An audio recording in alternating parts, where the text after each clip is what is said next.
Kota greenfield airport के निर्माण की एक और बाधा दूर हो गई।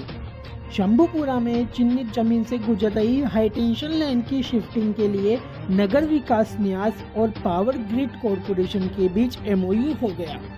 कोटा बूंदी दौरे पर आए लोकसभा अध्यक्ष ओम बिरला ने चिन्हित भूमि का निरीक्षण कर airport authority of India, power grid corporation और कोटा बूंदी जिले के प्रशासन के अधिकारियों से फीडबैक लिया। इस दौरान लोकसभा अध्यक्ष ओम बिरला ने कहा कि कांग्रेस सरकार ने इस प्रोजेक्ट को अटकाने का काम किया। अब भाजपा सरकार द्वारा इस काम को पूरा करवाया जाएगा। जी सब आज कोटा में ग्रीनफील्ड एयरपोर्ट बने, इसके लिए माननीय प्रधानमंत्री जी ने पिछली आम सभा में भी कहा था और मैंने भी माननीय प्रधानमंत्री से कई बार इस विषय की चर्चा की थी। इसकी ज़मीन आवंटन की प्रक्रिया पूरी हो चुकी है। जो इलाका था वो 406 हेक्टेयर में से केवल 33% के अलावा बाकी फॉरेस्ट इलाका था। वन विभाग इलाका होने के कारण बहुत दिक्कत थी, लेकिन वो वन विभाग का डाइवर्जन हो चुका है। उसके पैसे जमा कराने की प्रक्रिया में देरी हुई थी। केवल 127 करोड़ रुपया राज्य सरकार को देना था, क्योंकि एयरपोर्ट के अंदर राज्य सरकार को भार रहित जमीन देना ये प्रक्रिया भी है और अभी तक परंपरा भी रही है कि सभी राज्यों ने भार रहित जमीन राज्य ही उपलब्ध कराता है, क्योंकि राज्य ही जमीन का मालिक होता है। 127 करोड़ में से केवल 21 करोड़ रुपए नगर विकास न्यास ने जमा कराए थे, जिसमें कई स्मरण पत्र लिखे, कई बार पत्राचार हुआ, लेकिन पैसे जमा कराए।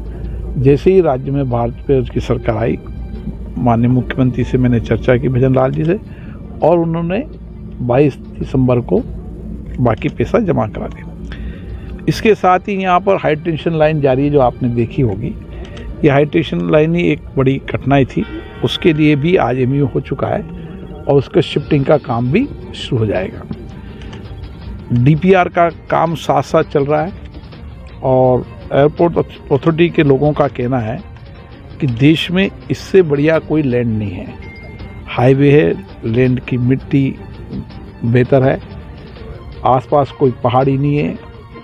आने वाले भविष्य में ये एयरपोर्ट सबसे महत्वपूर्ण एयरपोर्ट होगा, जो कोटा, बूंदी और हाईवे के कारण अन्य सभी सेक्टरों को जोड़ेगा। कोटा से इसकी दूरी 15-17 किलोमीटर है, बूंदी से इसकी दूरी 20 किलोमीटर है। जब एयरपोर्ट आएगा तो निश्चित रूप से हमारे आर्थिक, टूरिज्म, इंडस्ट्रीज, कई सर्विस सेक्टर यहाँ पर आएंगे। हमारी कोशिश है कि एक आईटी का हब कोटा बने। तिबल आईआईटी यहाँ शुरू हो चुकी है और एयरपोर्ट आने से कई सारी चीज़ें जिसका बरसों तक इंतज़ार है, मुझे लगता है कि जैसे डीपीआर फाइनल होगी, इसकी सारी प्रोसेस प्रक्रिया शुरू हो जाएगी।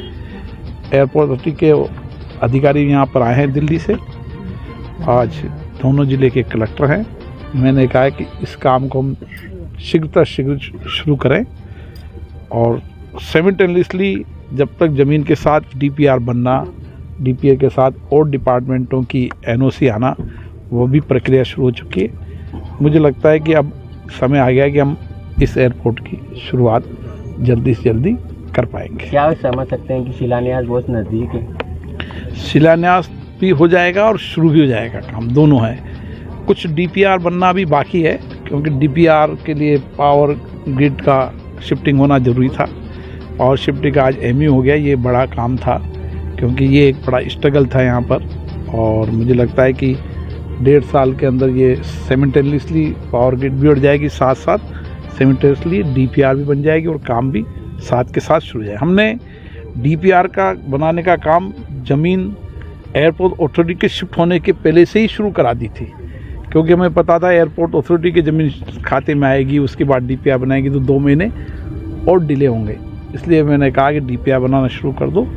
ये भी देश में पहली बार हुआ हो कि बिना एयरपोर्ट अथॉरिटी की ज़मीन के शिफ्ट हुए डीपीआर बनने का काम शुरू हो चुका है। और एयरपोर्ट अथॉरिटी आपको बताएंगे कि इस पर आने वाले समय में, भविष्य में, ये इंटरनेशनल एयरपोर्ट के लिए भी ये एक महत्वपूर्ण जगह होगी।